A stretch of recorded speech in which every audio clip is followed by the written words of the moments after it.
Hello and welcome to Scrapbooking Station. This is the project for this video. So, it's a pretty interesting card with really just a few elements. I'm going to put the camera over my shoulder and we'll get started. So let's begin by looking at this. It's a finished 4 by 6 inch card and it's a fold back with a band. And then we do some interesting things with inserts to put inside. So you only need a few things. The first is your card blank. So we're going to create that out of a 8.5 by 11 inch piece of cardstock. This is about 100 pounds, so it doesn't have to be all that heavy. Then you're going to need some solid colors for your watermelon slices and wedges. So I'm going to be using Melon Mambo and Gumball Green from Stampin' Up. Also you're going to need some circles. So whether you're putting circle on top of circle or whether you're actually going to cut rings like I'm going to do, I'm using the nested circles from Stampin' Up. But you could use punches. And that outside circle is about 2 inches, which works well for this size card. The other thing is a pattern. So you either have to pick a pattern that coordinates kind of theme, summertime theme, or you could pick something like a gingham or a tablecloth pattern. That would work as well. And then something for your seeds. I've got some raindrops here. This is from Umbrella Weather Framelits collection from Stampin' Up, but you could use a marker, you could use glitter glue, Nuvo drops, anything like that. So, and then sentiment. So on this card, I'm going to be using some individual letters, but something to say up in this top right-hand corner. Okay, let me bring in my paper trimmer, and we're going to cut up the card base. So I want you to position your 8.5 11 this way, and we're going to score it first. So get your cutting blade out of the way, and what you want to do is score it 2, and then score it 4.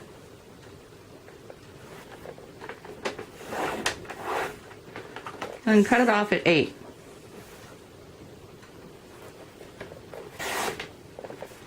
I want you to turn it around and cut it off at 2.5.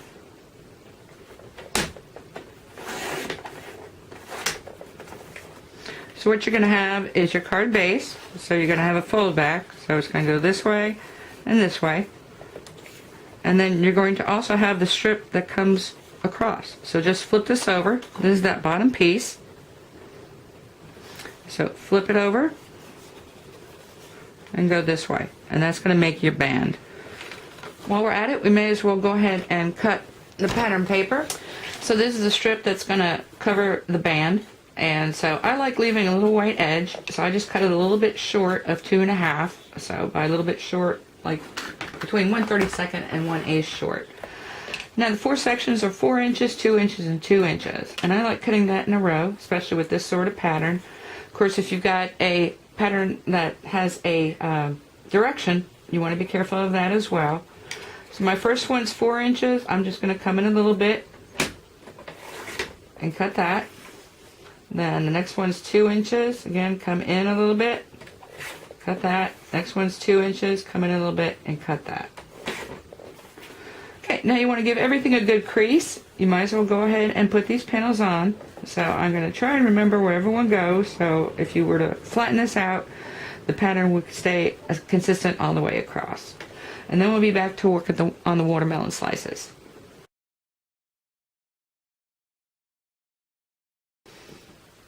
Okay, to make my watermelon slices, what I did was create this ring, and I do put them together through my cutting machine at the same time. I use a Big Shot. I just think it's easier to see to keep even.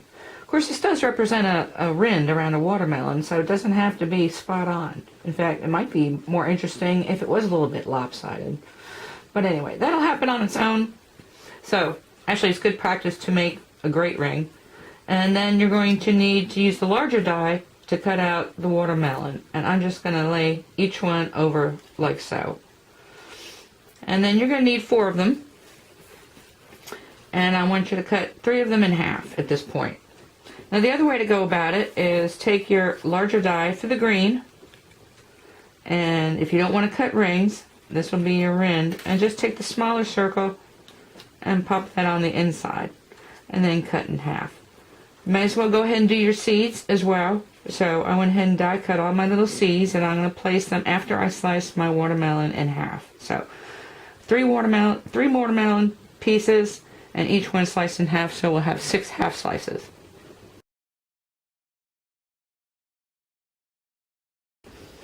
Okay, well first off, notice that I went ahead and cut a couple wedges out of one of my halves, because I only need 5 halves for this card. Now I am ready to put this on because I like to see kind of the finished structure before I place my watermelon wedges, but you could do that flat and then attach it. So I just got some tape pen on the edges. So I've got one on the side. Let me try and flash that. It's a little bit sticky. And of course I got one right here at this score line. Now the great thing about cutting this as part of your card base is that it's going to be spot on. No problem. So I'm going to use my fingers to position this. Of course it's easier to do that as well, but it's more about this. So if I were to make like a 6.5 inch card, I would make this band 2 inches. So just so I could get that done. So yeah, notice that it does lay flat. And the other thing about making them together is because end to end, they're exactly the same, spot on. Once you start introducing little scores, they're not going to overlap. So you're not going to get that bump in the middle that you might if you don't do this precisely. So anyway, win-win.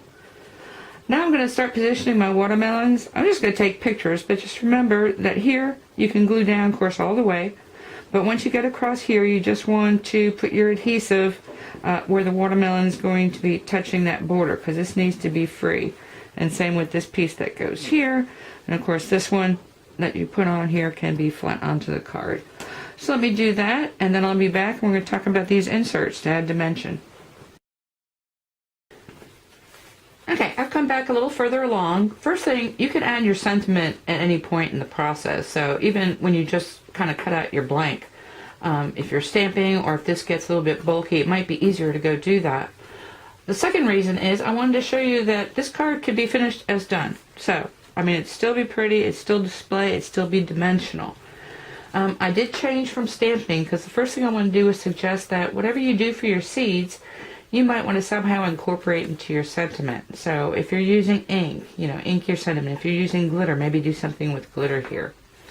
Okay, now we can put in those inserts, and we're just going to use our leftovers. So you've got the piece of your base card, and if you used a 12-inch strip, and these are Serendipity papers from Paper Wishes. I just wanted to share that, I've been meaning to.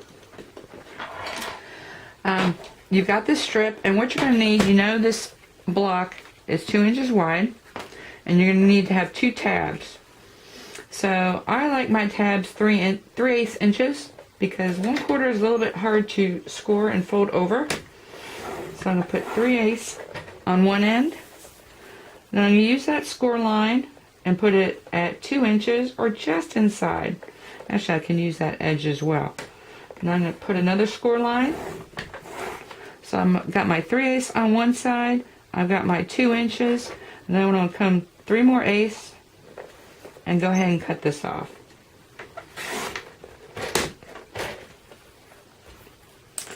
Now, in order to be able to use this remaining strip, I already know how high it is. So if I want to put edging and use the same piece of cardstock, I'm going to make it at 2.5. Because I already know my paper strip is trimmed to fit a 2.5 piece. Then you just want to fold these back both the same way. Cut these panels to put on top. So you've got it cut, you've got it scored, and you're going to mat or panel. And same with this one. So let me get these together, and then I'll be back to show you how to fit them in. Okay, since I'm putting in 2 of these inserts, I want to make sure I move one closer to the front, and then I have room for the other one to put in the back. Now I folded these back kind of beyond the 45-degree angle, and this way I can kind of slide them in here, and this is going to be hard to show because I need to be over it and you need to be able to see it. I want to slide this in something like this, It's not as long, so it doesn't have to go all the way down to the bottom, but just raised up over that other watermelon. So then I want to bring those tabs out and make sure that is somewhat parallel. Okay? So I'm going to kind of tweak this a little bit. That's why I use liquid glue. I'm going to put in the other one, and then we're going to take care of this. Okay, so I've already trimmed off this back one, but you don't want these things sticking out. So I prefer to come down the front, kind of just behind that watermelon. Kind of flatten it out a little bit so you can get your scissors in here.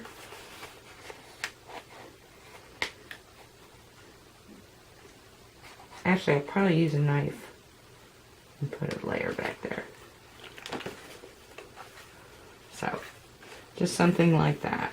And then the last bit is to go ahead and get your other little pieces of watermelon. So again, I kind of cut in half, and then I've got a couple wedges, and then the last piece I want to put a little bite out of it.